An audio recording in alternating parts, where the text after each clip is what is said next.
Hi guys, I'm going to be doing a bit of a different video today.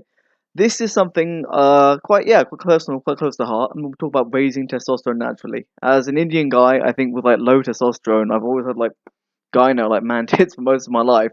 I've always been interested in increasing testosterone naturally, especially as I get older. I'm 26 now, so yeah, I don't think we're getting more testosterone from any kind of puberty. So I'm looking at ways to increase testosterone naturally. Now, before I preface this, I'm not a doctor, I'm not a medical expert. I'm not going to sit and say these are going to fix all your problems. These are stuff I'm trying out on myself that I think is working so far. So one, I'm sure you've heard the meme, but it is icing your balls. I've got this ice pack here, and I put this right here right now in between my legs for just about like an hour in between work meetings, whatever, especially when I go to sleep as well. I just think the science behind it is apparently the Leydig cells that apparently in the testes, which secrete testosterone, require cool conditions to function optimally. And because you're always wearing underwear or just around, you've got a phone, your laptop there, they're always probably quite heated, to be honest, you've got tight fitting underwear. They don't secrete as much testosterone as they need to do. Now, I'll preface this, it can be painful initially at first, but there is a weird kind of pleasure to it by the end of it. Maybe it's just me, maybe I'm just crazy. I'd recommend trying out icing your balls. If it doesn't work for you and you don't feel any benefit from it, fine. You've not lost anything. But I'm starting to do it now, and I definitely think it's a lot more effects to do for a bit more sort of aggressive, a bit more sort of active. So yeah, that's something I've started doing recently. Another one is definitely that I'm really guilty of is sleeping properly. Like we don't get enough sleep, especially in this world where you're in your bed, checking your phone through your bed, checking your emails, checking messages. You've got that blue light coming in. You're just awake. I, for one, I know I don't get to bed immediately. No, sometimes maybe when I'm really dog tired, maybe then I'll fall asleep in 20 minutes. Most of the time, I'm usually in bed for like an hour because you got to get rid of the idea that time in bed does not equal hours slept. Chronic sleep deprivation, is so endemic in our societies as well, and the majority of testosterone release occurs during sleep. So you're setting yourself up, for failure, really, in a sense, by not getting enough sleep. I'm trying to do that by I say trying. I'm not perfect. I'm trying to do that by getting to bed about 7, getting up about 5. So that is about if you're 8, 9 hours really of sleep. But even then, it's not ideal. Like you want to sleep as much as possible. A big issue for me, especially when I was younger, I think I got into this very negative habit of thinking sleep as like taking away from more time to do fun stuff.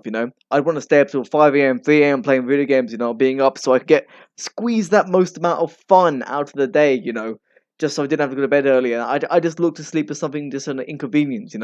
As I'm getting older and I'm realizing how important sleep is to everything, so fundamental, I'm really trying to prioritize my sleep. And I don't hear it every day, I get distracted, and especially on the weekends as well, I've really struggled with, there's that kind of inbuilt side of me that says, oh, it's the weekend, you can stay up and play video games. And I'm trying to tone that down a bit, but yeah, that's another thing. And another thing, it's not as proven, but cold showers. I mean, I definitely think there's something to that about boosting testosterone. Even if they don't, they reduce stress levels, they higher your level of alertness. That wakes me up like anything in the morning. I think as well, there's something to do with like robust immune response, like you increase the amount of white blood cells in your body. It really does massively impact your willpower though as well. Like when you get a cold shower, you make a commitment to yourself. Is voluntary suffering, just like lifting weights, just like anything hard or difficult we do.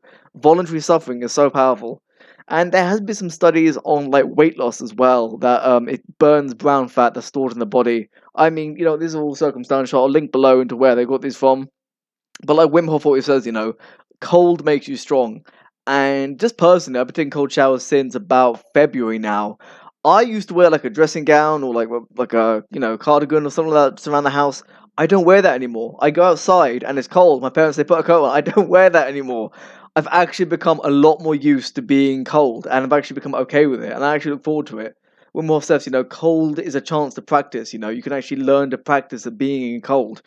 And even if it doesn't boost testosterone, it's nice to know that you can actually deal with stuff. If you don't have hot water, and you have to do cold showers.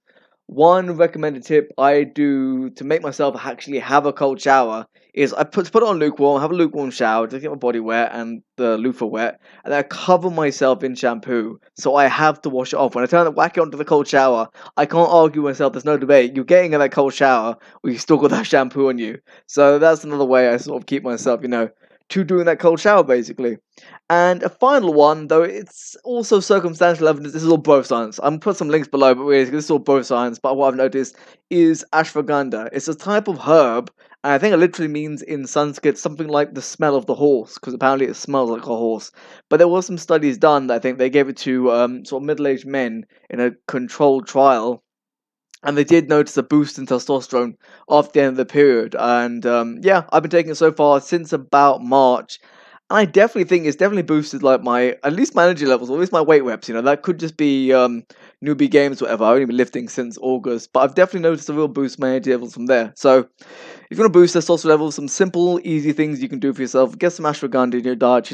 Sleep more, take cold showers, and ice balls. Hope you have a good day, everyone. Take care.